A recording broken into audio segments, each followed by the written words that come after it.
तो कैसे हो दोस्तों, आशा है आप सब बहुत बढ़िया होंगे। तो दोस्तों आज हम शुरू करने वाले हैं अपने एक और नए चैप्टर की शुरुआत, जिसका नाम है हाइट और डिस्टेंस। हाइट और डिस्टेंस दोस्तों ये क्लास 10th का काफ़ी अच्छा चैप्टर है, हाइट एंड डिस्टेंस। इस चैप्टर के अंदर हम क्या क्या सीखने वाले हैं, आइए एक बार उन सब की बातें कर लेते हैं। तो इस चैप्टर में हम सीखने वाले हैं सबसे पहले एंगल ऑफ एलिवेशन को जानना। एंगल ऑफ एलिवेशन कि एंगल ऑफ एलिवेशन है क्या। जब तक हमें एंगल ऑफ एलिवेशन नहीं पता होगा तब तक हम क्वेश्चन कहाँ सोल्व कर पाएंगे। तो हमें एंगल ऑफ एलिवेशन को जानना है, साथ ही साथ हमें जानना है एक और एंगल जिसका नाम है angle of depression. Angle of depression, भाई ये सुनकर आप डिप्रेशन में मत चले जाना, ये कुछ और ही चीज़ है, एंगल ऑफ डिप्रेशन। तो एक बार इन सब चीज़ों के बारे में सीख लेते हैं कि एंगल ऑफ एलिवेशन है क्या, साथ ही साथ एंगल ऑफ डिप्रेशन है क्या। फिर करते हैं अपने क्वेश्चंस के ऊपर बात, साथ ही साथ थोड़ा कंसेप्ट जरूरी है। तो आइए समझते हैं कंसेप्ट। तो सबसे पहले देखते हैं एंगल ऑफ एलिवेशन है क्या। एंगल ऑफ एलिवेशन समझिए जरा।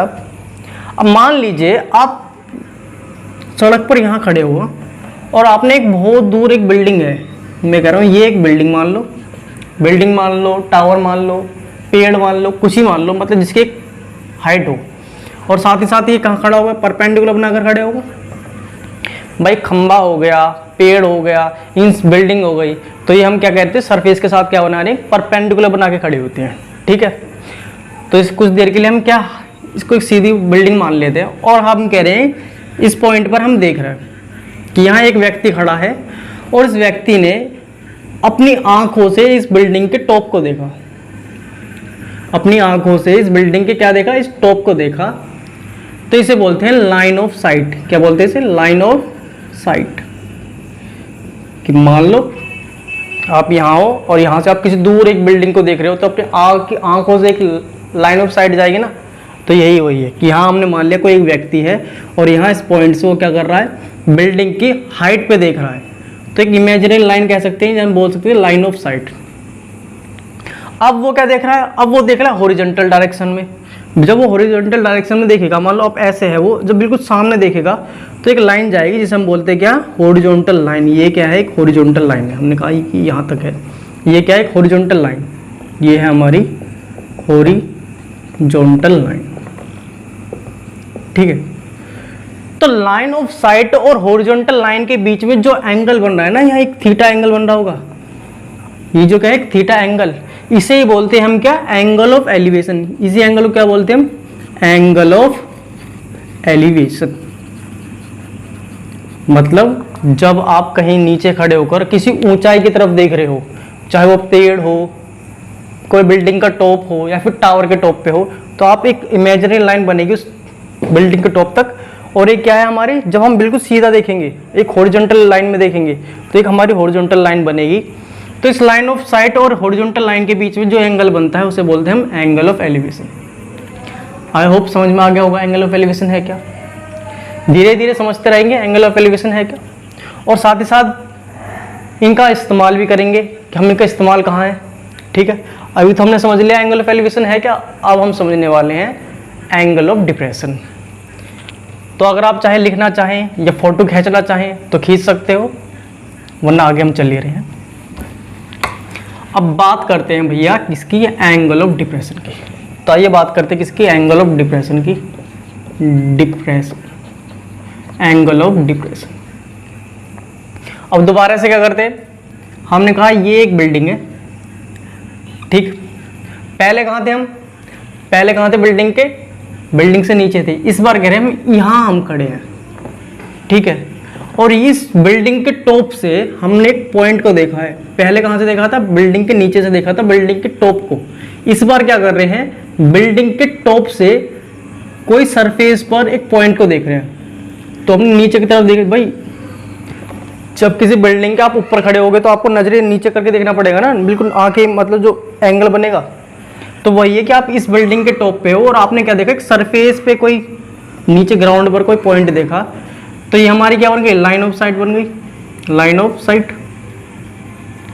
अगर ये सीधा देखे तो इसका हॉरिजॉन्टल एंगल कहाँ आएगा, यहाँ ऐसे। अगर ये सीधा देखे तो एक लाइन कौन सी जाएगी, ये जाएगी horizontal line, horizontal horizontal line.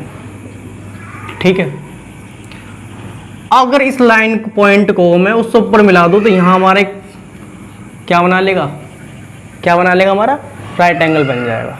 तो यहाँ जो एंगल बनता है, अगर ये एंगल लेट सपोज अल्फा है, अगर ये एंगल क्या है, लेट सपोज अल्फा है, तो ये जो अल्फा एंगल है ना, यही क्या कहलाता है, हमारा एंगल ऑफ डिप्रेशन। ठीक है, एंगल ऑफ डिप्रेशन। ठीक है, जब ऊपर से नीचे की तरफ देखेंगे तब एक एंगल बनेगा, कौन सा, हॉरिजॉन्टल लाइन और लाइन ऑफ साइट के बीच में, वही क्या कहलाएगा, हमारा एंगल ऑफ डिप्रेशन। क्योंकि जितनी ऊंचाई इसकी यहाँ है उतनी ऊंचाई इसकी यहाँ होगी। अगर मैं कहूँ ये h है तो ये भी कितना होगा, h। ठीक है, या फिर अगर मैं इस लाइन को यहाँ से यहाँ जोड़ दूँ, मैंने कहा इसको यहाँ जोड़ देता हूँ, तो जितनी लाइन ये है भाई, इसको और इसकी बात कर रहा हूँ मैं, इसकी और इसकी जितनी लाइन ये है हमारी, उतनी लाइन ये होगी, क्योंकि समान दूरी पर है। ठीक, ये पॉइंट यहाँ से दूरी पर है और उतनी दूरी वहाँ होगी ऊपर। तो आप यहाँ देख सकते हैं ये लाइन इसके लाइन की क्या होगी, पैरेलल होगी। अगर ये लाइन इसके पैरेलल है तो ये एंगल भी क्या कहलाएगा, एंगल ऑफ डिप्रेशन। क्यों कहलाएंगे, क्योंकि ये कौन से एंगल बने हमारे, ये बने हैं alternate interior angle, alternate interior angle. ठीक है साहब, ये बने हमारे ऑल्टरनेट इंटीरियर एंगल। ठीक, तो आई होप आपको सब बातें समझ में आ गई होंगी कि हमारा एंगल ऑफ एलिवेशन क्या है, साथ ही साथ एंगल ऑफ डिप्रेशन क्या है।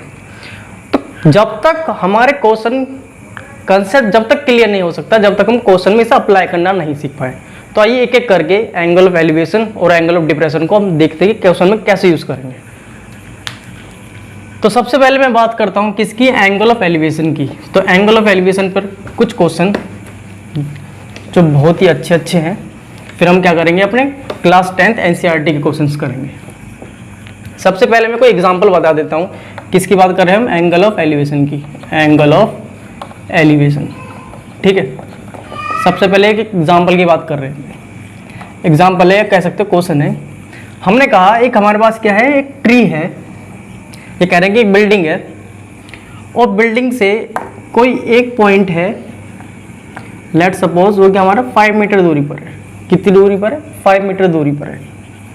और यहाँ से किसी व्यक्ति ने खड़े होकर इस बिल्डिंग की टॉप को देखो, क्या देखा, इस बिल्डिंग की टॉप को देखा।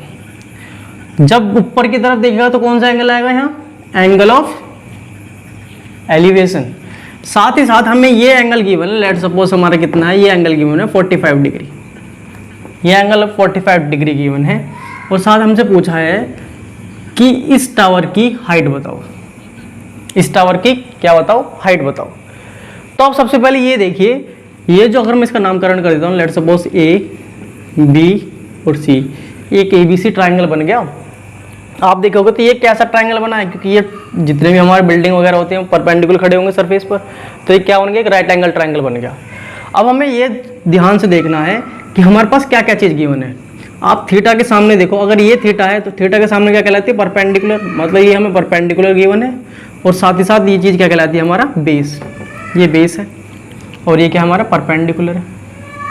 तो आप ये चीज़ देखो कि हमारा कौन सा ऐसा ट्रिग्नोमेट्रिक रेशियो है जिसमें हमारा परपेंडिकुलर और बेस में रिलेशन हो। तो याद करो, पंडित बद्री प्रसाद, हर हर बोले, सोना चांदी तोले। तो आपको ध्यान दोगे कि परपेंडिकुलर और बेस में तो एक ट्रिग्नोमेट्रिक रेशियो है जो रिलेशन बताता है, वो कौन सा है हमारा, tan थीटा। tan थीटा तो हमारा किसके बराबर होता है, परपेंडिकुलर अपॉन बेस। ठीक है, हमें निकालना क्या है, हमें परपेंडिकुलर की बात करनी है। अगर वैसे बात करें तो हाइट, जो हाइट है वही परपेंडिकुलर है। और ये थीटा की वैल्यू कितनी है, 45। तो यहाँ से हम लिख सकते हैं tan 45 इक्वल टू, परपेंडिकुलर जानना है हमें, या कह सकते हैं हाइट है, परपेंडिकुलर तो हमारी हाइट है। और बेस कितना है हमारा, बेस की वैल्यू कितनी है, 5 मीटर। तो यहाँ गया 5। आपको अगर याद हो tan 45 पर वैल्यू कितनी होती है, हमने इससे पहले ट्रिग्नोमेट्री चैप्टर कराया ना, इंट्रोडक्शन, तो उसमें हमने देखा था tan 45 वैल्यू कितनी होती है, 1। तो यहाँ से हम क्या कर सकते हैं, हाइट अपॉन 5। ये 5 क्या डिवाइड में उस साइड पहुँचेगा, मल्टीप्लाई में, तो ये 1 से मल्टीप्लाई हो गया, हमारे पास आ जाएगा। हाइट भी किसके इक्वल आ जाएगी, 5 बन जा 5, तो 5 मीटर। तो आपने देखा हम कैसे हाइट और डिस्टेंस का, या हम कह सकते हैं एप्लीकेशन ऑफ ट्रिग्नोमेट्री का इस्तेमाल करके हम क्या निकाल सकते हैं, हम बहुत आसानी से कि एक हाइट हमें देगा, दूसरी हाइट पूछ लेगा, साथ ही साथ या बोल सकता है कि दो हाइट भी दे दे, बेस भी दे दे, और क्या पूछ ले, हमसे एंगल पूछ ले। तो कोई भी वो दो चीज़ देगा और तीसरी चीज़ हमें निकालनी होगी इस चीज़ का इस्तेमाल करके। अब देखते हैं हम क्या, अब हम देखते हैं एनसीईआरटी के क्वेश्चंस, जिससे आपका धीरे धीरे सारा कंसेप्ट क्लियर हो जाएगा। तो शुरू करते हैं अपने एक्सरसाइज नंबर 9.1 से।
इस क्वेश्चन नंबर 1 है हमारा।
तो दोस्तों एक्सरसाइज 9.1 का पहला क्वेश्चन है आपके सामने। क्या है? एक circle artist is climbing a 20 metre long rope which is tightly stretched and tight from the top of a vertical pole to the ground.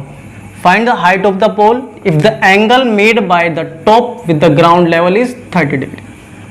तो दोस्तों हमेशा ऐसे क्वेश्चन करने के लिए ना हमेशा क्या बना लो, उसका एक डायग्राम बना लो, क्योंकि इस टाइप के क्वेश्चंस में या कह सकते हैं इस चैप्टर के अंदर जितने भी क्वेश्चंस हैं हम डायग्राम के थ्रू सोल्व करेंगे, जिससे हमें क्या हो, थोड़ी आसानी हो जाएगी।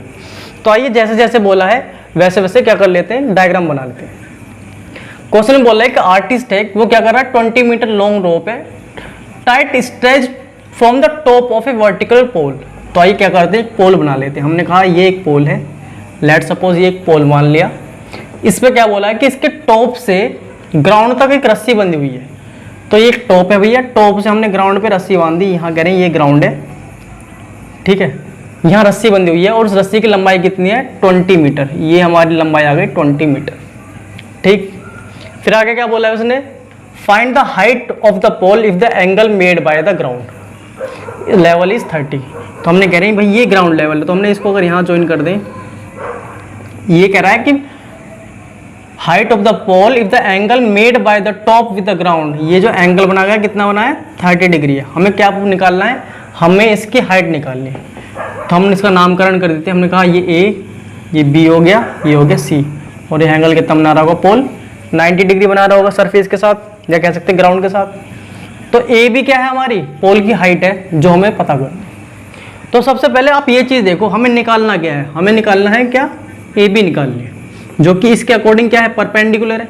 एंगल के ठीक सामने वाली साइड क्या कहलाती है, परपेंडिकुलर। ये परपेंडिकुलर है और इस जो ट्रायंगल की सबसे बड़ी साइड है वो क्या कहलाएगी, हाइपोटेनियस। तो परपेंडिकुलर और हाइपोटेनियस, इसमें कौन सा ट्रिग्नोमेट्रिक रेशियो है जो रिलेशन बताता है। तो आपको याद आएगा वही पंडित बद्री प्रसाद, याद आया, या फिर कह सकते हैं पाकिस्तान भूखा प्यासा, हिंदुस्तान हरा भरा, बहुत सारे तरीके हैं, तो आप याद रख सकते हो, ठीक है। तो हमें पता है कि केवल साइन एक ऐसा ट्रिग्नोमेट्रिक रेशियो है जो हमें क्या बताता है, परपेंडिकुलर और हाइपोटेनियस में रिलेशन बताता है। तो हम कह सकते हैं साइन थीटा इक्वल टू कितना, P upon H, perpendicular upon hypotenuse. यह थीटा की वैल्यू कितनी है, 30, क्योंकि देखो इस एंगल के सामने ये वाली वैल्यू है, तो ये हमारा परपेंडिकुलर कहलाएगा। तो यहाँ साइन थीटा कितना आ गया, थीटा की वैल्यू थी 30, तो मैंने यहाँ 30 रख दिया। परपेंडिकुलर क्या कहलाएगा, ये थीटा है, और थीटा के सामने वाली साइड क्या कहलाएगी, परपेंडिकुलर ए बी। तो हम कह सकते हैं परपेंडिकुलर की वैल्यू कितनी है, ए बी। और हाइपोटेनियस तो साफ साफ दिखाई दे रहा है, जो सबसे बड़ी साइड होती है वही क्या है, हमारा हाइपोटेनियस है। तो यहाँ कह सकते हैं from the figure A C. और एक किस ट्रायंगल में बात हो रही है, in triangle A B C, A B C के अंदर बात हो रही है भैया, ठीक। अब देखो जो वैल्यूज गिवन वो पुट कर लेते हैं। हमें पता है साइन थीटा की वैल्यू कितनी होती है, साइन थीटा की वैल्यू कितनी होती है, 1/2। और ए बी हमें निकालना है, तो भाई ए बी हमें निकालना है, तो ए बी को मैंने ए बी लिख दिया। ए सी मुझे गिवन है क्वेश्चन में, जो कि कितना है 20, ये 20 लिख दिया। क्रॉस मल्टीप्लाई कर लो, तो यहाँ से क्या आ जाएगा हमारे पास, ए बी, क्योंकि यहाँ ए बी डिवाइड में है, तो उस साइड किसमें पूछेगा, मल्टीप्लाई में। और 20 1 जा 20, और नीचे कितना आ जाएगा हमारा 2। यहाँ से मैं से कितनी बार कैंसिल कर सकता हूँ, 10 बार। ए बी कट गया, तो ए बी की वैल्यू कितनी आ गई, 10। सारी चीज़ें थी किसमें, मीटर के अंदर, तो हम कह सकते हैं ये भी क्या है, हमारा मीटर। ए बी है क्या, हाइट मानी थी, तो हम नीचे लिख देंगे हाइट ऑफ पोल कितना भैया, जो कि क्या है हमारी ए बी है, वो किसके बराबर आ जाएगी, 10 मीटर के बराबर। ठीक है दोस्तों, बस ध्यान क्या रखना है आपको ये ध्यान रखना है कि किस किस चीज़ में हमें रिलेशन पूछा है। जैसे यहाँ हमारा परपेंडिकुलर और हाइपोटेनियस में रिलेशन था, तो आपको याद आ जाना चाहिए तुरंत कि परपेंडिकुलर और हाइपोटेनियस में कौन एक ऐसा ट्रिग्नोमेट्रिक रेशियो जो रिलेशन बताता है, वो है हमारा साइन थीटा। ठीक है, अब करते हैं क्वेश्चन नंबर 2। तो क्वेश्चन नंबर 2 है आपके सामने, आइए पढ़ते हैं एक बार क्या गिवन है।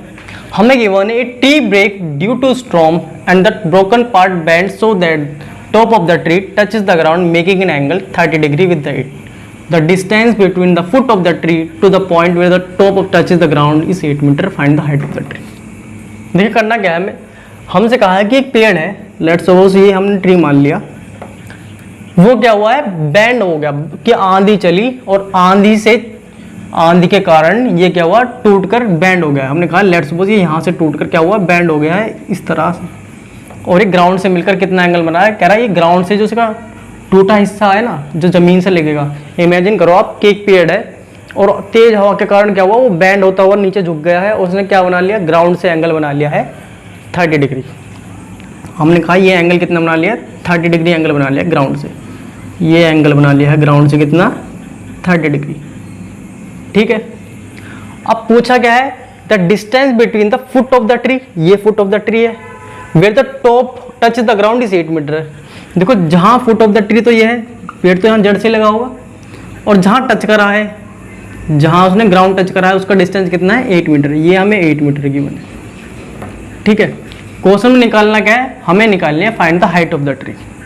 तो हाइट ऑफ द ट्री निकालनी है, तो सबसे पहले हम क्या कर लेते हैं, इसका नाम दे देते हैं। हमने कहा ये ए है, ये बी है और ये सी है। ठीक है, तो अब जरा मुझे ये बताओ पेड़ की हाइट कितनी थी, पेड़ की ये हाइट थी, कुछ ये हाइट थी यहाँ। ठीक है, लेकिन ये जो हिस्सा है ये टूट कर कहाँ गया, नीचे आ गया है। ये जो हिस्सा है मैं इसे हटा देता हूँ, ये हिस्सा पेड़ लंबा था लेकिन टूट कर कहाँ गया, ये हिस्सा आ गया। तो अगर मैं हाइट ऑफ द ट्री निकालनी है मुझे, अगर मुझे क्या निकालना, हाइट ऑफ ट्री निकालनी है, तो मुझे क्या क्या चीज़ जरूरत पड़ेगी कि भाई ये वाला हिस्सा भी निकालना पड़ेगा, साथ ही साथ ये हिस्सा भी। समझ में आ गया ना, क्योंकि पेड़ क्या था, लंबा था, लेकिन आंधी की वजह से क्या हो गया, टूट कर नीचे गिर गया। तो हाइट तो ये भी पेड़ का ही हिस्सा है। तो अगर मैं ए सी की वैल्यू निकाल दूं, साथ ही साथ अगर मैं किसकी वैल्यू निकाल दूं, बी सी की वैल्यू निकाल दूं, तो मुझे क्या मिल जाएगा, हाइट ऑफ ट्री मिल जाएगा। सबसे पहले इस ट्राइंगल के अकॉर्डिंग देखें तो हमें क्या क्या चीज़ गिवन है। हमें गिवन है ये बेस, और ये थीटा के सामने कौन सी साइड है, ये क्या कहलाएगी, परपेंडिकुलर। ये परपेंडिकुलर है और ये क्या है, हमारा बेस है। तो परपेंडिकुलर और बेस में बताने वाली कौन सी है, रिलेशन है। तो आप याद करो, हमने अभी क्वेश्चन करा था वो tan थीटा, केवल tan थीटा ही क्या बताता है हमें, परपेंडिकुलर और बेस में रिलेशन। तो इन ट्राइंगल ABC ट्राइंगल के अंदर tan थीटा, थीटा की वैल्यू कितनी है, ये थीटा हमारा कितना है, 30 डिग्री, और परपेंडिकुलर कितना है, इस थीटा के सामने वाली साइड क्या कहलाएगी, परपेंडिकुलर। ये थीटा, इसके सामने वाली साइड क्या है हमारे पास, BC। तो परपेंडिकुलर क्या हुआ, BC, और बेस क्या हुआ हमारा, AB। अब इनकी वैल्यू रख देते हैं। tan थीटा किसके बराबर होता है हमारा, 1/√3। BC हमें निकालना है, और AB कितना है हमारे पास, 8। ये आ गया हमारे पास 8। यहाँ से क्रॉस मल्टीप्लाई कर दें तो BC की वैल्यू कितनी आ जाएगी हमारे पास, 8/√3 मीटर।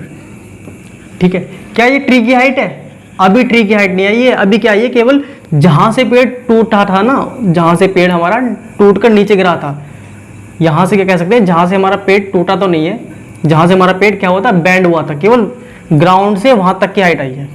अभी हमें क्या निकालना है, AC निकालना है। तो आप मुझे ये बताओ, ये क्या हुआ, बेस, और ये क्या कहलाएगा हमारा, हाइपोटेनियस। तो कौन सा ट्रिग्नोमेट्रिक रिलेशन है, या कह सकते हैं कौन सा ट्रिग्नोमेट्रिक रेशियो है जो हमारा बेस और हाइपोटेनियस में रिलेशन बताए। तो आपको याद आएगा वो कौन सा है हमारा, वो होता है हमारे पास कोस थीटा, क्योंकि कोस थीटा हमें क्या बताता है, बेस और हाइपोटेनियस में रिलेशन। तो वही हमने कोस थीटा लगा दिया। अब थीटा की वैल्यू क्या है, वही रख दो क्वेश्चन में से, 30 डिग्री।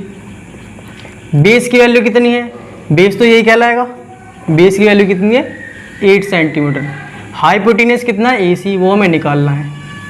कोस थीटा की वैल्यू कितनी होती है, कोस थीटा की वैल्यू होती है हमारे पास √3/2। ठीक, यहाँ से आया हमारे पास 8 × AC। ठीक है, अगर हम क्रॉस मल्टीप्लाई करें तो हमारे पास क्या आ जाएगा, AC इक्वल टू, भाई 8 मैंने उस साइड पहुँचा दिया तो हो जाएगा 16 मल्टीप्लाई में, और √3 आ जाएगा यहाँ डिवाइड में। ये भी कितनी आ गई, मीटर में आ गई। लेकिन हमें निकालना क्या है, हमें तो हाइट ऑफ ट्री निकालना है, जो कि किसके बराबर है, AC + BC। ये हाइट ऑफ ट्री है, हाइट ऑफ ट्री। तो AC की वैल्यू हमारे पास कितनी आई है, 16/√3, और BC की वैल्यू कितनी आई है, 8/√3। तो यहाँ क्या कर लो उनका, भाई बेस सेम तो इनका डायरेक्ट एलसीएम लेके ऐड कर दो। 16 + 8 ये हो गया 8 से 14, कहाँ से लिए हो गया 24। √3 से अगर मैं ऊपर नीचे मल्टीप्लाई कर दूँ तो मैं इसे काट सकता हूँ, √3 × √3 कितना बन जाएगा हमारा 3, और 3 से हमारा कितनी बार कट जाएगा, 8 बार। तो हमारे पास क्या आ गया, 8√3 मीटर। तो हाइट ऑफ ट्री कितनी थी हमारी, 8√3 मीटर। ठीक है, समझ में आ गया? आप चाहो तो स्क्रीनशॉट लेना चाहो ले सकते हो, वरना वीडियो पॉज करके लिखना चाहो लिख सकते हो, आपकी मर्जी। हम करते हैं अब क्वेश्चन नंबर 3। चलिए, तो एक्सरसाइज 9.1 का क्वेश्चन नंबर 3 आइए देखते हैं क्या है। क्वेश्चन नंबर 3 में हमें बोला है कि contractor plan to install 2 slide, उसे क्या करनी है, 2 स्लाइड लगानी है for the children to play in the park, बच्चों को पार्क में खेलने के लिए। जब हम स्कूल में थे ना तब भी हम बहुत पार्क में खेलते थे, रपसनी बोलते थे हम, रपसनी, जब छोटे थे स्कूल टाइम पर, स्लाइड को रपसनी। तो आइए आपको भी रपसनी में झुलाएं।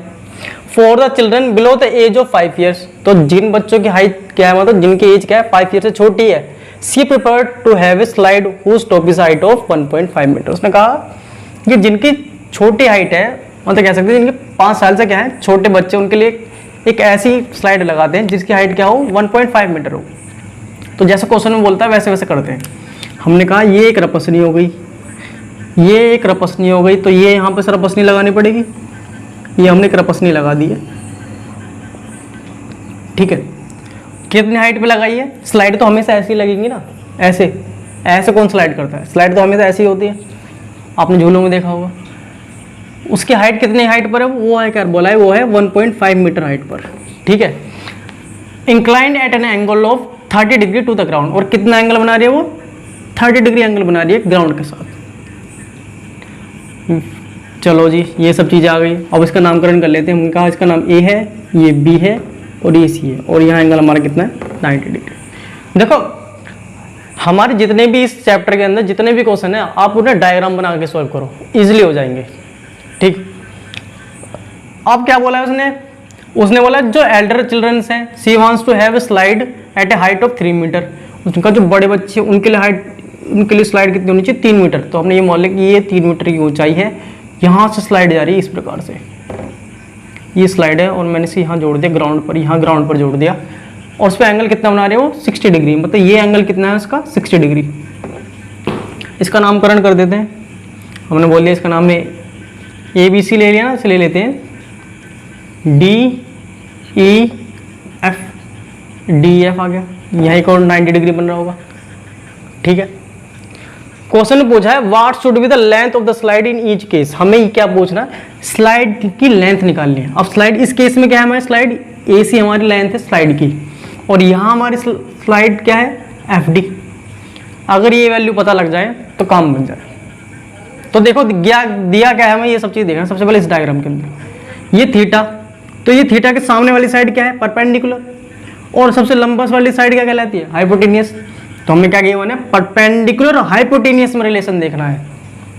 तो कौन सा है वो, याद आया साइन थीटा।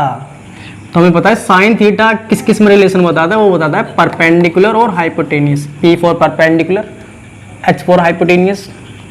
तो इन ट्राइंगल AB से ट्राइंगल की बात कर रहा हूँ अभी, तो मैं AB से ट्राइंगल है, साइन थीटा कितना है हमारा 30 डिग्री, यहाँ 30 डिग्री आ गया। परपेंडिकुलर ये थीटा ठीक सामने, परपेंडिकुलर कितना है BC, ये BC आ गया। हाइपोटेनियस ट्राइंगल की सबसे बड़ी साइड हाइपोटेनियस, तो ये आ गया EC। साइन 30 पर वैल्यू कितनी होती है, साइन 30 पर वैल्यू होती है 1/2, ठीक है। ट्रिग्नोमेट्री टेबल याद है ना। BC हमें निकालना है, BC तो हमें गिवन है 1.5, लो मैंने लिख दिया 1.5। AC हमें निकालना है, ठीक। क्रॉस मल्टीप्लाई कर दो, AC कितना आ जाएगा हमारे पास 15 किससे मल्टीप्लाई हो जाएगी, तो हमारे पास आएगा 3.0 मीटर। तो इस केस में हमारी स्लाइड की हाइट कितनी होगी, AC क्या है हमारी स्लाइड की हाइट है, तो यहाँ हमारी कितनी मीटर होगी 3 मीटर। अब बारी इसकी आ गई, यहाँ भी हमारा परपेंडिकुलर ये थीटा के ठीक सामने परपेंडिकुलर, और ये हमें निकालनी है FD। तो यहाँ परपेंडिकुलर और हाइपोटेनियस में रिलेशन है, तो क्या लगाएंगे साइन थीटा। तो इस बार इन ट्राइंगल FED में देख रहे हैं क्या आएगा साइन थीटा की वैल्यू कितनी हमारी 60 degree. Perpendicular upon base, perpendicular कितना FE, sorry perpendicular upon hypotenuse, sorry मैंने बेस बोल दिया था, हाइपोटेनियस कितना आएगा FD। साइन 60 पर वैल्यू कितनी होती है √3/2, और FE की वैल्यू कितनी है हमारे पास 3 मीटर। FD हमें निकालना है, जो कि क्या है क्या है वो, लेंथ ऑफ स्लाइड। यहाँ से क्रॉस मल्टीप्लाई कर लो, कितना आ जाएगा हमारे पास, F D equal to 3 into 2 upon में कितना जाएगा, √3। √3 से एक √3 कट जाएगा तो एफ डी की वैल्यू कितनी आ जाएगी हमारे पास, 2√3। ठीक है, यहाँ हमारे पास 3 मीटर है, यहाँ कितनी है हमारे पास, 2√3 मीटर है। समझ में आया, बोलो आया, अरे बोल दो। ठीक, आप देखते देखो मुझे बार बार क्वेश्चन लिख कर बताने पड़ रहे हैं, तो मैं सीधा आपको कुछ क्वेश्चन बताता हूँ जिसमें कंसेप्ट क्या क्या लगाने हैं। ठीक है, आप चाहें तो इसका स्क्रीनशॉट लेना चाहें स्क्रीनशॉट ले सकते हैं, फोटो खींचना चाहें फोटो खींच सकते हैं, या फिर वीडियो को पॉज करके लिखना चाहें तो पॉज करके लिख सकते हो। चलिए 1 2 3 टन टन। तो इसी प्रकार आप क्वेश्चन नंबर इसका 4 5 इजीली कर सकते हो। अब हम देखते हैं क्वेश्चन नंबर 6, क्योंकि क्वेश्चन नंबर 6 थोड़ा हटके है, उसमें देखते हैं हम क्या करें। तो क्वेश्चन नंबर 6 है आपके सामने, आइए देख लेते हैं क्या बोल रहा है क्वेश्चन नंबर 6। कहा है कि एक 1.5 metre tall boy standing at some distance from a 30 metre tall building. तो आइए सबसे पहले क्या कर लेंगे, बिल्डिंग बना लेते हैं। ये हमने मान लिया ये एक बिल्डिंग है, ठीक है, जिसकी हाइट कितनी है, 30 मीटर। ये 30 मीटर टॉल बिल्डिंग है, और वो क्या कर रहा है, सम डिस्टेंस पे खड़ा है। हमने कहा ये इसका पॉइंट है, हमने कहा ये यहाँ से लेट सपोज कोई लड़का खड़ा है यहाँ, ठीक है, यहाँ कोई लड़का खड़ा है, उसकी हाइट कितनी है, 1.5 मीटर। हमने कहा ये उसकी हाइट है लड़के की। हमने एक लड़का बना लिया, ये एक लड़का बना लिया जिसकी हाइट कितनी है, 1.5 मीटर। उसकी जो हाइट है हम कह रहे हैं ये 1.5 मीटर है इसकी हाइट। ठीक, the angle of elevation from his eyes to the top of building.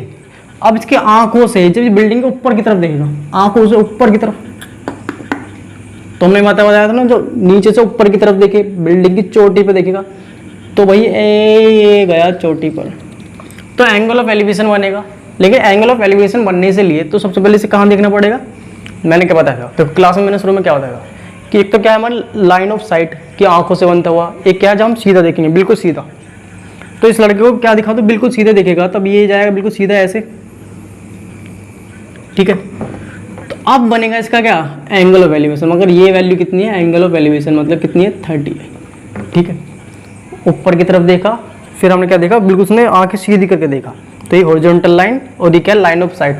तो हमारा क्या बनता है, एलिवेशन एंगल। तो यहाँ एंगल ऑफ एलिवेशन।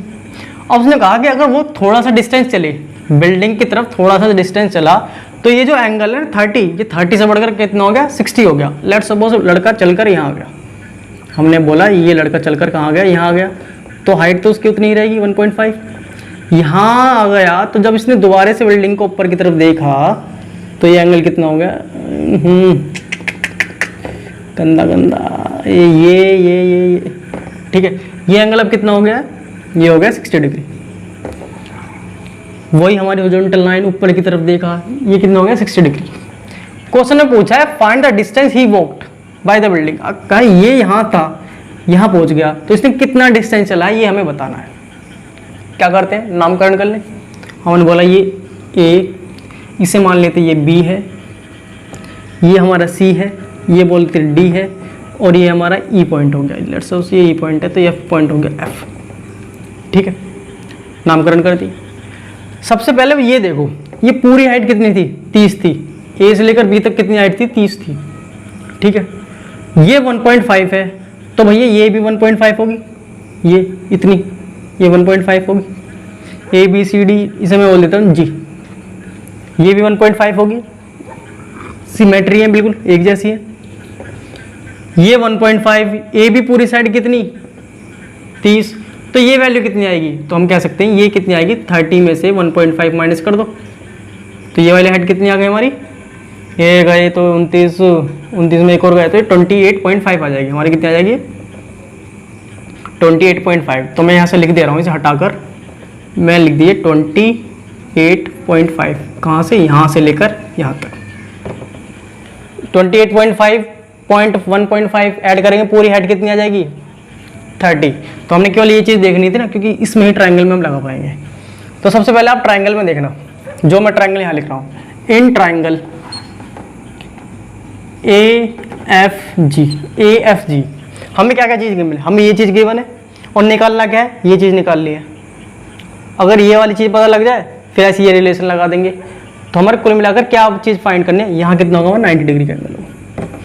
तो मुझे परपेंडिकुलर, ये परपेंडिकुलर थीटा, ये इसके ठीक सामने परपेंडिकुलर, और ये क्या चीज़ बेस है। तो परपेंडिकुलर और बेस में रिलेशन लगाना है। तो क्या लगाऊंगा मैं, टेन थीटा लगाऊंगा। Tan theta equal to perpendicular upon base. तो इस ट्राइंगल में थीटा की वैल्यू कितनी, यहाँ देखना, ट्राइंगल ए एफ जी, इस ट्राइंगल में देखो थीटा की वैल्यू कितनी है हमारी 60 डिग्री। परपेंडिकुलर कितना, ये थीटा ठीक इसके सामने परपेंडिकुलर कितना है ए जी, और बेस कितना है, ये बेस है, ये बेस एफ जी, ये आ गया हमारे पास बेस एफ जी। टेन 60 पर वैल्यू कितनी होती है हमारी, बोलो √3। ए जी बोलो कितनी गिवन है भाई 28.5। एफ जी हमें निकालना है, ठीक है। यहाँ से आप क्या करो, क्रॉस मल्टीप्लाई कर लो, एफ जी की वैल्यू आ जाएगी हमारे पास, एफ जी इक्वल टू कितना 28.5 अपॉन कितना आ गया नीचे √3 आ गया, ठीक है। ये हमारे पास √3 आ गया। चलो जी, इसे इतना ही रहने देते हैं। अब देखते हैं इन ट्राइंगल, अब देखना इधर, यहाँ लिख देता हूँ मैं इन ट्राइंगल, यहाँ लिख देते हैं इन ट्राइंगल, बड़े वाले ट्राइंगल में देखना A G D, triangle A G D, in triangle A G D.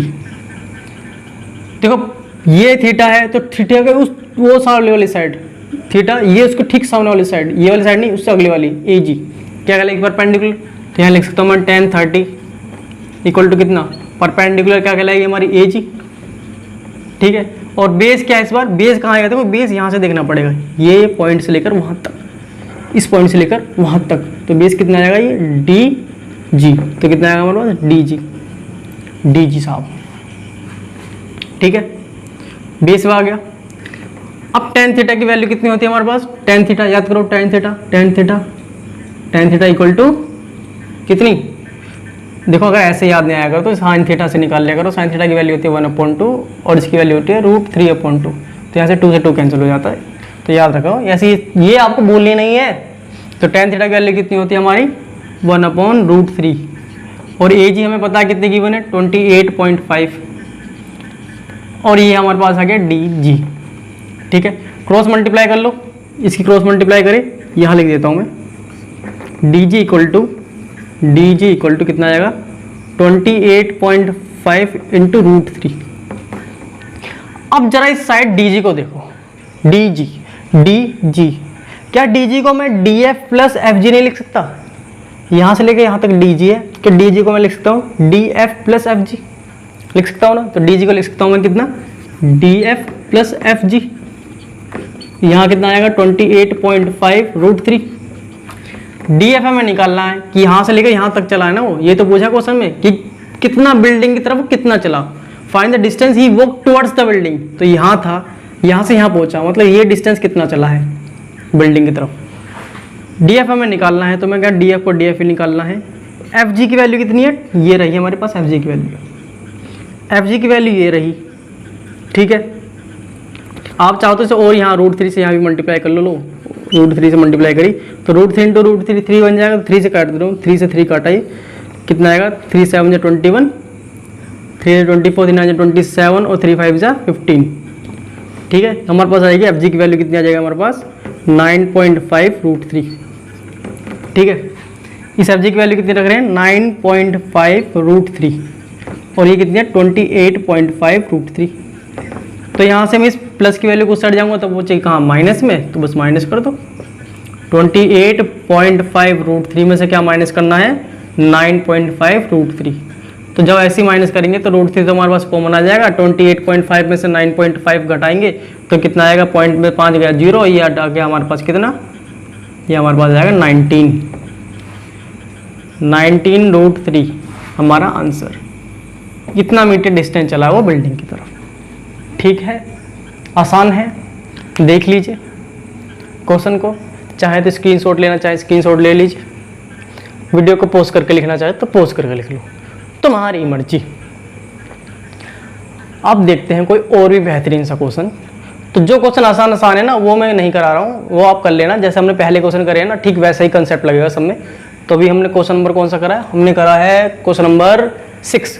Question number 6 हमने कर लिया है। अब चलते हैं नेक्स्ट क्वेश्चन की तरफ। तो एक्सरसाइज 9.1 का हमारा क्वेश्चन नंबर 7 आ गया है।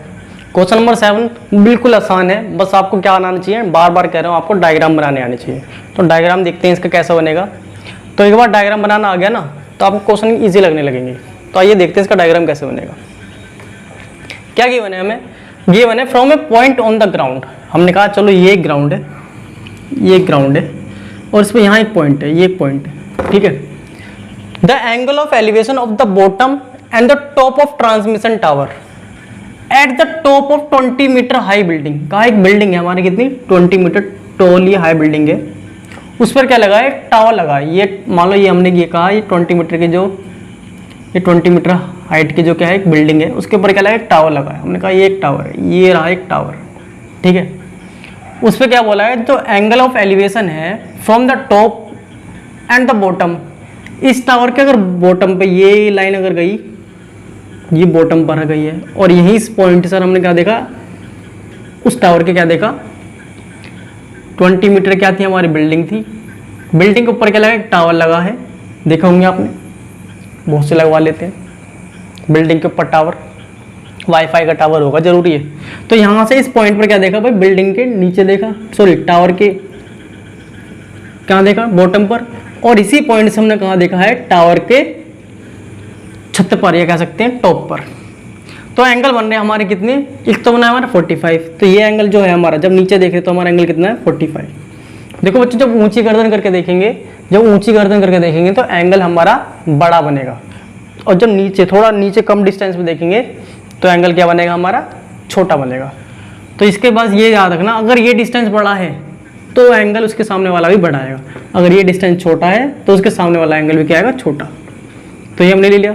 और ये एंगल कितना बोला? ये जो बड़ा एंगल है, ये कितना है हमारा? 60 डिग्री। ये हमने मान लिया 60 डिग्री है, मान के लिए गिवन ही है।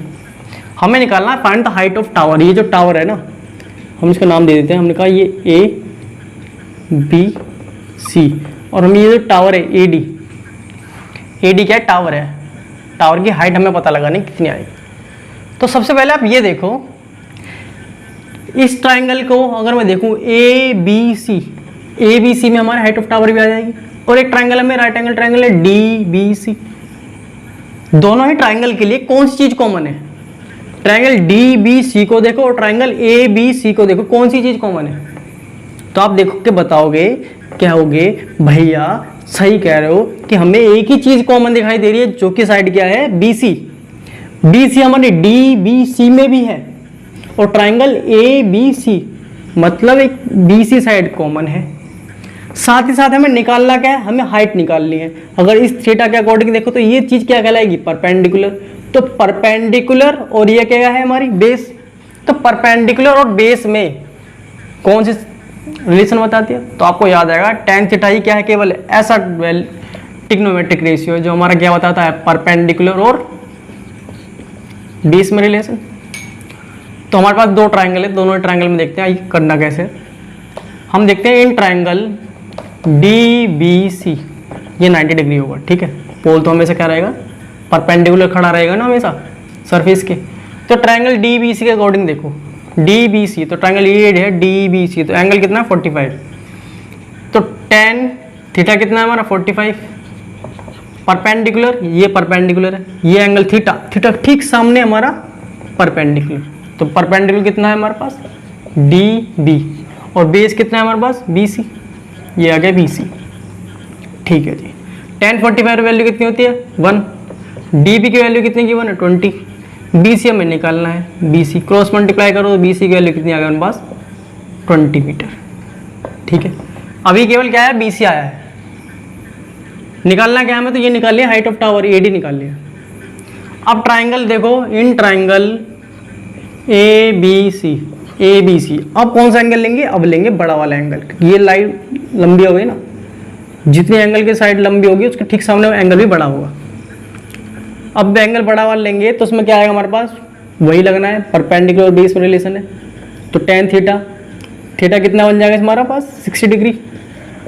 परपेंडिकुलर क्या बन जाएगा हमारे पास, ए बी बनेगा, क्या बनेगा, ए बी, और बेस कितना है हमारे पास, बी सी। ठीक है जी, आप कहोगे बहुत बढ़िया। tan 60 की वैल्यू कितनी होती है, tan 60 की वैल्यू होती है √3। ए बी हमें निकालना है, तो ए बी को मैंने लिख दिया ए बी। बी सी की वैल्यू ऊपर से देख के लिख दो, कितनी आ गई, 20। तो यहाँ से ए बी की वैल्यू कितनी आ गई हमारे पास, ये यहाँ डिवाइड में उससे जाकर मल्टीप्लाई हो जाएगा, तो हम कह देंगे 20√3। अभी ए बी की वैल्यू आई है, लेकिन हमें निकालना क्या है, हमें तो हाइट ऑफ टावर निकालना है, हाइट ऑफ टावर। तो सबसे पहले आप ये देखो, ए बी हमें पास गिवन है, ए बी को क्या क्या लिख सकता हूँ मैं, ए बी को लिख सकता हूँ मैं A D plus D B. क्या मैं ए डी बी को A D plus D B लिख सकता हूँ ना, तो मैं ए बी को लिख सकता हूँ A D plus D B. भाई ए बी की तो वैल्यू हमने निकाल ली है, वो कितनी है, 20√3, तो यहाँ लिख दो 20√3। ए डी की वैल्यू हमें निकालनी है, जो कि क्या है, हाइट ऑफ टावर है। डी बी कितनी है हमारी वैल्यू, डी बी वैल्यू तो हमें गिवन है, कितनी है, 20, जो कि क्या है, वो हाइट ऑफ बिल्डिंग। अपन को निकालनी है क्या, हाइट ऑफ टावर।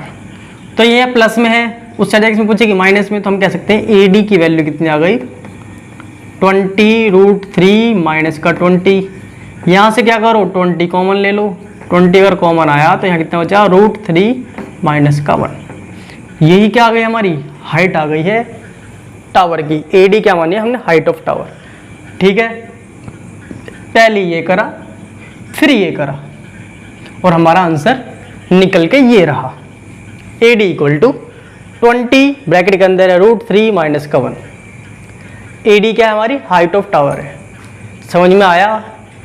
आप देख रहे हो हर क्वेश्चन के लिए क्या जरूरी है, हर क्वेश्चन के लिए क्या चीज जरूरी है, डायग्राम बनाना जरूरी है। डायग्राम बनाकर क्वेश्चन इतने आसान हो जाते हैं। एक बार डायग्राम बनाना आ जाए फिर तो आप पता लगा ही लोगे कि हमें निकालना क्या है और कौन सा ट्रिग्नोमेट्रिक रेशियो हमें लगाना है। ठीक है, कौन सा ट्रिग्नोमेट्रिक ऐसा टर्म है जो हमें लगाना है। चलिए अब बात देखो, क्वेश्चन नंबर 8 बिल्कुल इसी की तरह है, आप उसे ट्राई करना। हम चलते हैं अपने नेक्स्ट क्वेश्चन की तरफ। टन टन। अब हम कर रहे हैं एक्सरसाइज 9.1 का कौन सा question, question number 9। Question number 9 भी वही आ गया, एक्सरसाइज भी 9.1 और क्वेश्चन नंबर भी 9 आ गया। देखिए करना क्या है, पहले क्वेश्चन को अच्छे से समझते हैं। करना क्या है, डायग्राम बनाएंगे बहुत अच्छा सा। क्या गिवन है हमें given the angle of elevation of the top of A building from the foot of A tower is 30 degree. मतलब एक बिल्डिंग भी गिवन है और एक क्या गिवन है, एक टावर भी गिवन है। हमने कहा ये एक बिल्डिंग मान लेते हैं, ये एक बिल्डिंग है, ठीक है, और ये एक टावर है। लेट्स सपोज ये एक टावर है, बिल्डिंग को थोड़ा छोटा मान लेते, कहते हैं ये एक टावर है, ठीक है। The angle of elevation of the top of building from the foot of tower. Foot of tower, ये फुट ऑफ टावर है, यहां से क्या कर रहे हैं, बिल्डिंग के ऊपर की तरफ देख रहे हैं। ये फुट ऑफ टावर और बिल्डिंग के कहां से देखा, ऊपर की तरफ देखा, टॉप ऑफ द बिल्डिंग। तो भाई ये नीचे से ऊपर की तरफ देखा तो एंगल ऑफ एलिवेशन बन गया। यहाँ क्या आएगी, हॉरिजॉन्टल लाइन, ये यहाँ हॉरिजॉन्टल लाइन। तो ये एंगल हमें कितना गिवन है, ये एंगल हमें गिवन है कितना, 30 डिग्री। ये बिल्डिंग है हमारी, ये बिल्डिंग है, ये क्या है, हाइट, ठीक, सॉरी हाइट नहीं, टावर। टावर के हमने कहाँ से देखा है, फुट ऑफ द टावर से कहाँ देखा, बिल्डिंग के टॉप पर। द एंगल ऑफ एलिवेशन कितना है, 30 डिग्री। अब क्या बोला है, the angle of elevation of the top of tower from the foot of the building. इस बार बिल्डिंग के फुट से हमने क्या देखा, टॉप ऑफ द टावर देखा है, ठीक है। ये थोड़ा और बड़ा बना लेते हैं। ये हमने कहा कि ये वैल्यू यहाँ है, यहाँ वो कितना है हमारा, वो क्या है कि ये एंगल हमें कितना गिवन है, 60 degree. Foot of the building से कहाँ देखा, टावर के टॉप पर, ठीक। कह रहा है if the tower height is 50 metre high, ये जो टावर है कितनी ऊंचाई है, 50 मीटर। हमें निकालना क्या है, बिल्डिंग की हाइट निकालनी है। तो आइए नामकरण कर लेते हैं। मैंने इसका नाम दे दिया ए, दे दिया बी, ये दे दिया सी और ये दे दिया डी। अब दोनों ही ट्राइंगल में देखो, एक ट्राइंगल ए बी सी में देखो, दोनों ही ट्राइंगल कैसे होंगे, राइट एंगल ट्राइंगल होंगे, क्योंकि सरफेस के साथ ग्राउंड के साथ क्या बना रहे होंगे, परपेंडिकुलर खड़े होंगे दोनों ही। तो एक ट्राइंगल है हमारे पास ए बी सी और एक ट्राइंगल है हमारे पास डी बी सी। तो दोनों ही ट्राइंगल में क्या चीज़ कॉमन है, अब ध्यान से देख के बताओ। तो आप देखोगे दोनों ही ट्राइंगल के अंदर क्या चीज़ कॉमन है, हमारी जो साइड BC है वो दोनों ही ट्राइंगल के लिए कॉमन है। और ये एंगल हमारा, अब यहाँ देखो अगर ये थीटा है, थीटा का ठीक सामने क्या है हमारा परपेंडिकुलर, और ये क्या कहलाएगा इस एंगल के अकॉर्डिंग बेस। तो क्यों ना मैं परपेंडिकुलर और बेस कौन सा रिलेशन बताएगा, कौन बताएगा उनको रिलेशन, टेन थीटा। तो टेन थीटा में पता है, टेन थीटा क्या होता है हमारा परपेंडिकुलर अपॉन बेस। अब तो समझ में आ गया होगा ना क्यों लगा रहे हैं परपेंडिकुलर टेन थीटा बेस। सबसे पहले बात कर रहे हैं इन ट्राइंगल ABC के अंदर, देखो ABC ये रहा ABC, ये थीटा, थीटा के सामने क्या है परपेंडिकुलर, ये थीटा, थीटा के ठीक सामने क्या है परपेंडिकुलर, और बेस क्या है BC। तो यहाँ ट्राइंगल की वैल्यू रखूँ, कह सकता हूँ टेन थीटा, थीटा कितना हमारा 60 डिग्री, और परपेंडिकुलर कितना आएगा हमारे पास AB, और बेस कितना आएगा हमारे पास BC। टेन 60 पर वैल्यू कितनी होती है √3। AB मुझे निकालना है, AB तो मुझे गिवन है, वो कितना है 50, और BC मुझे पता करना है, ये आ गया BC।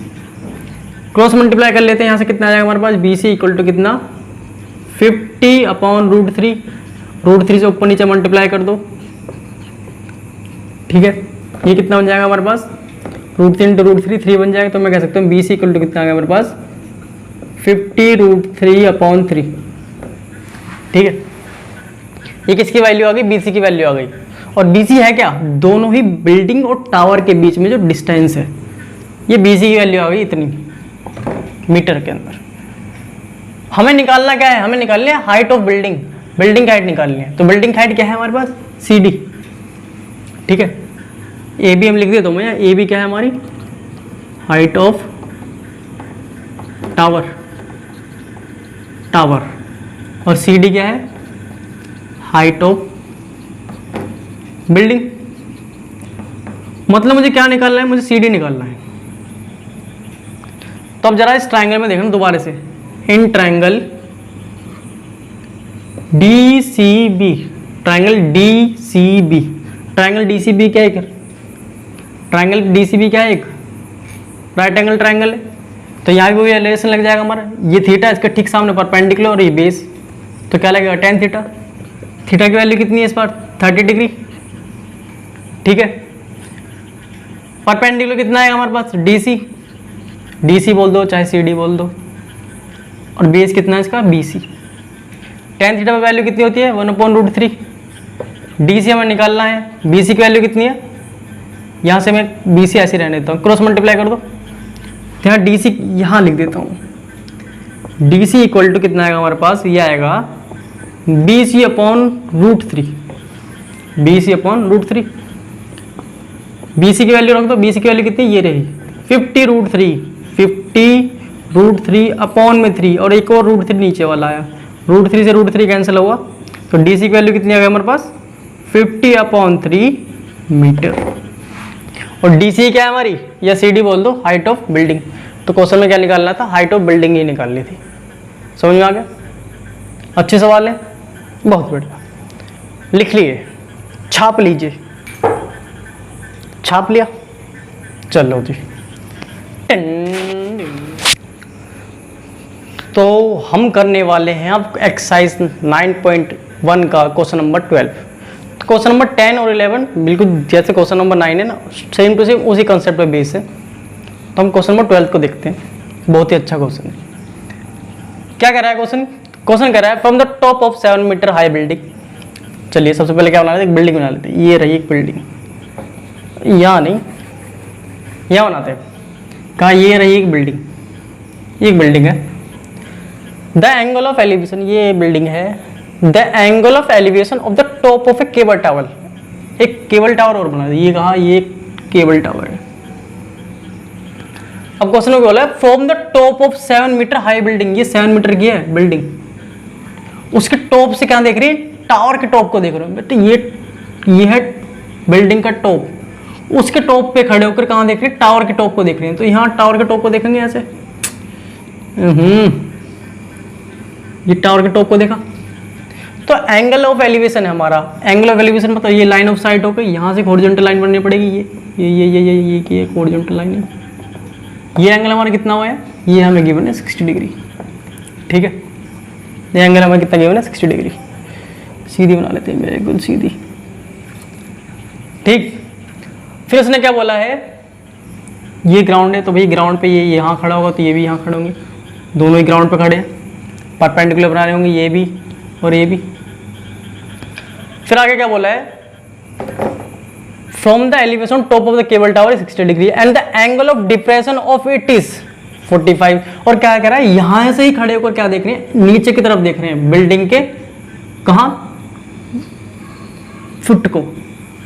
अब बिल्डिंग के फुट को देखा तो हम यहाँ देखा, यहां से नीचे देखा ये आ गई, और सीधा देखा तो वो आ गया, तो यहां एक एंगल बना कितना 45 डिग्री, ठीक है। आइए नामकरण कर लेते हैं, हमने कहा इसका नाम दे देते हैं, लेट्स सपोज ए बी, ये सी और ये डी, और यहाँ जो इमेजिनरी लाइन आ रही है हम कह रहे हैं इस लाइन को क्या कह रहे हैं, ये है हमारा ई लाइन, ठीक है।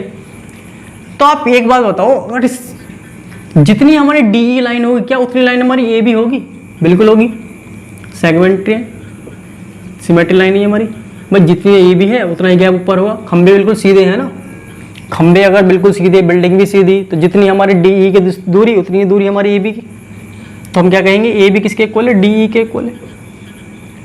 साथ ही साथ हमारी ये जो देखो ये एंगल अगर 45 तो ये एंगल भी कितना 45, जेड बन रहा है, ऑल्टरनेट इंटीरियर एंगल। जेड से देख सकते हो, अगर आप जहां भी जेड बने ना इस प्रकार का, ये जेड बने तो ये वाला एंगल और ये वाला एंगल इक्वल होते हैं, ठीक है, ऑल्टरनेट इंटीरियर एंगल। बस केस क्या है, ये साइड इसके पैरेलल होनी चाहिए, पैरेलल भी है। अब दोनों ही ट्रायंगल में देख रहा है, जितनी हमारी ए बी है उतनी हमारी क्या है डी ई, तो दोनों के लिए ए बी निकाल दो तो डी ई पता लग जाएगी।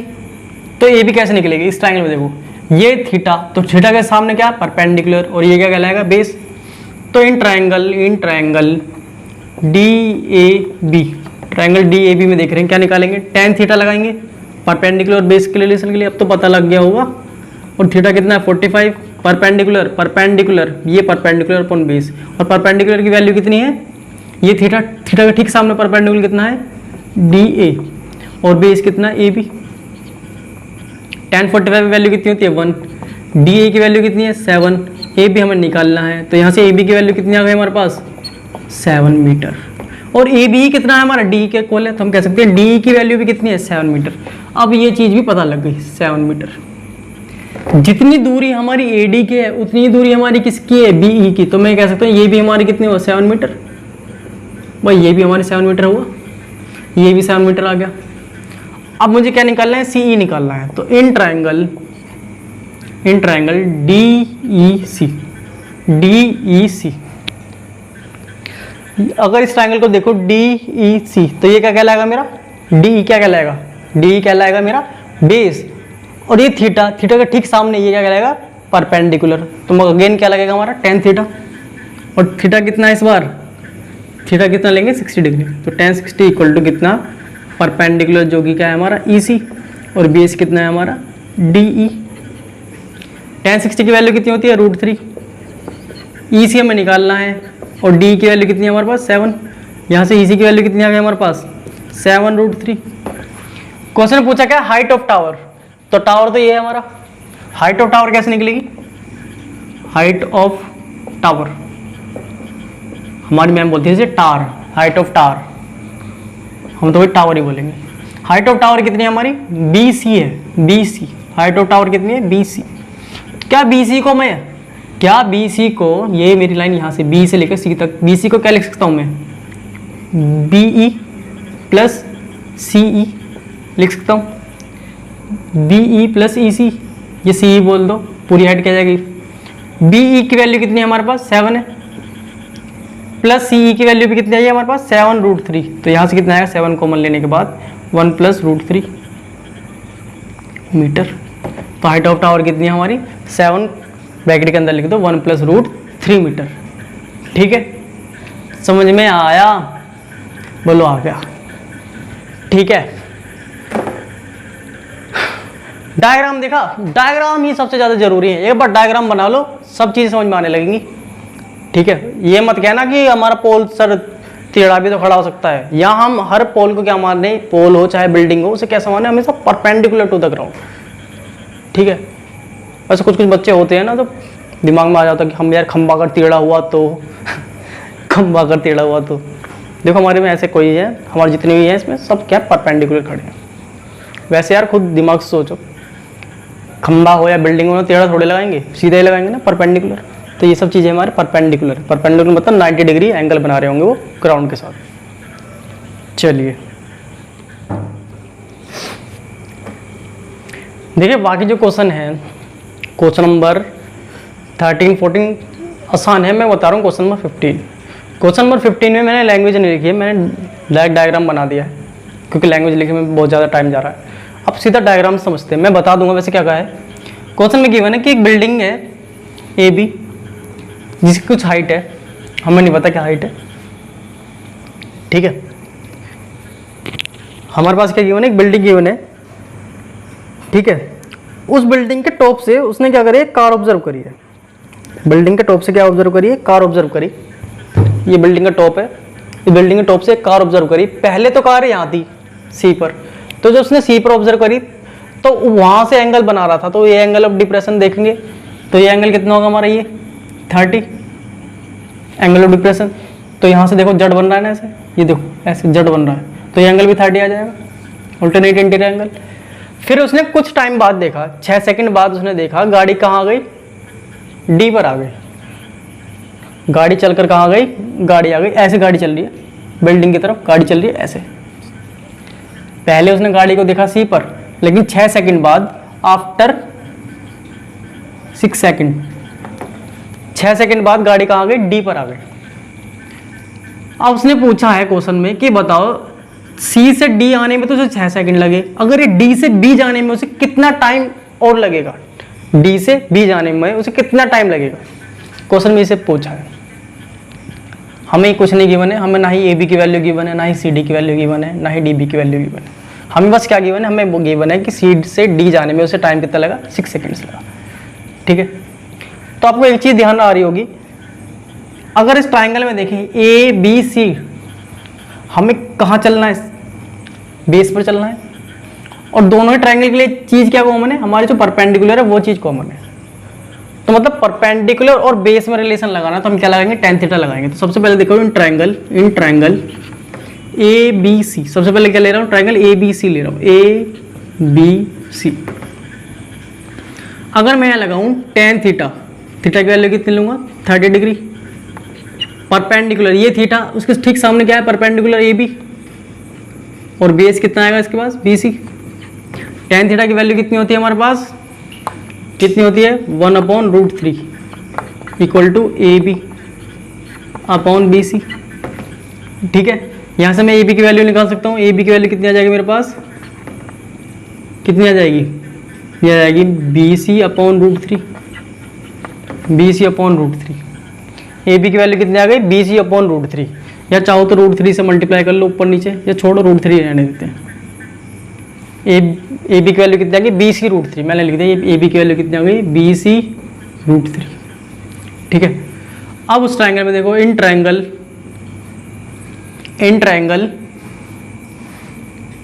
ए B D, triangle A B D, triangle A B D, यहाँ क्या गिवन है, हमें गिवन है इस बार थीटा कितना गिवन है, tan 60, ये 60 है, उसके ठीक सामने perpendicular A B.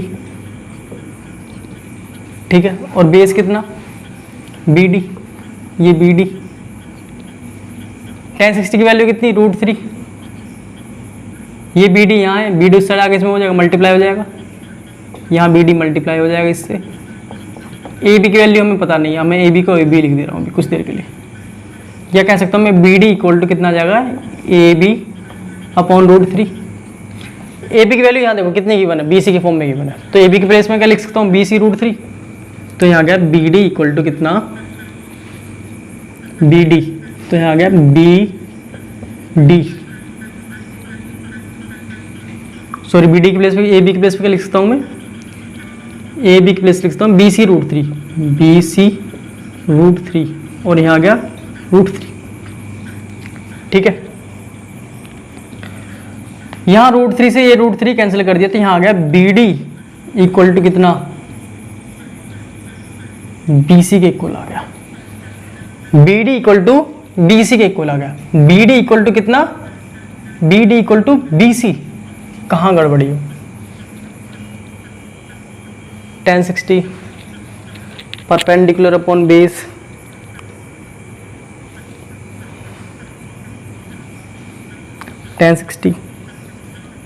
A B upon B D, इसमें देख लो B C, A B upon B C 1030,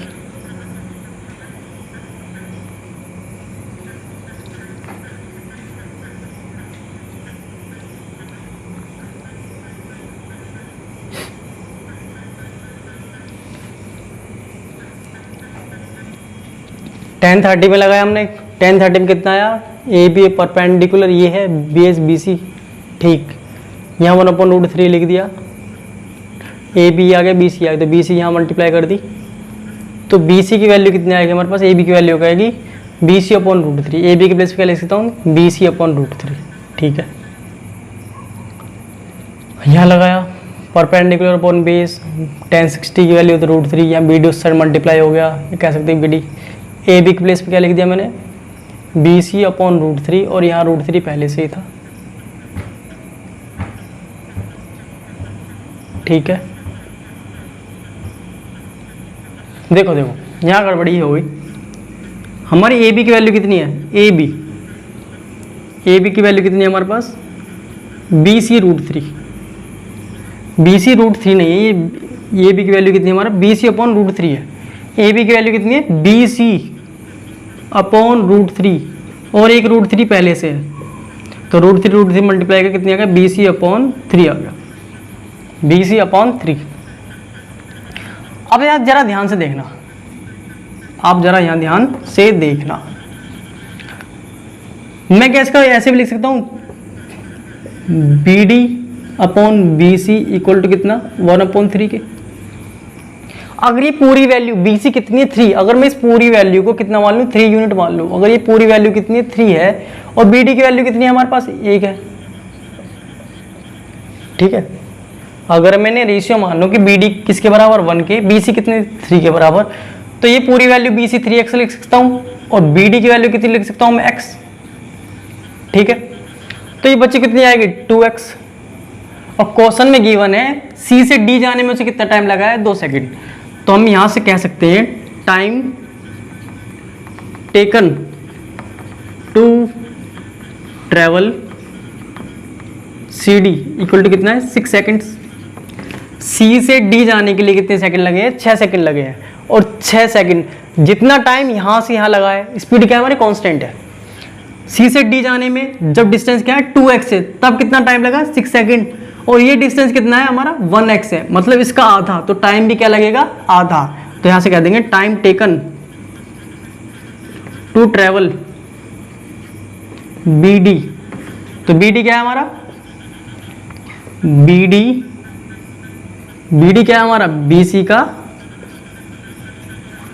ये कह सकते हैं जो हमारा बी डी है वो क्या है सी डी का आधा है, आधा डिस्टेंस ही तो है, तो टाइम भी कितना लगेगा 3 सेकेंड। जब डिस्टेंस कम हो गया तो टाइम भी तो कम लगेगा, 6 सेकेंड हमारा आंसर आ गया।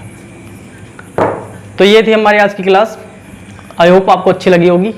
साथ ही साथ इसके कुछ और क्वेश्चंस हैं, उन्हें आप ट्राई करना, वो आपके लिए छोड़े हैं, और इस क्वेश्चन को अगर जितना हो सके उतना ज़्यादा से ज़्यादा खुद लिख कर भी प्रैक्टिस करना, और इस वीडियो को खूब ज़्यादा शेयर करना अपने दोस्तों को, अपने भाई बहनों को जो आपसे छोटे हों, अगर आप बड़े हो, अगर आप 11th-12th में हो तो आप छोटों को शेयर कर देना, उनका भी भला हो जाएगा। साथ ही साथ अगर आप हमारे चैनल पर पहली बार आए हो तो चैनल को क्या कर देना, लाइक कर देना। चैनल को लाइक मत करना, वीडियो को लाइक करना, और चैनल को क्या करना, सब्सक्राइब करना। तो thank you and all the best.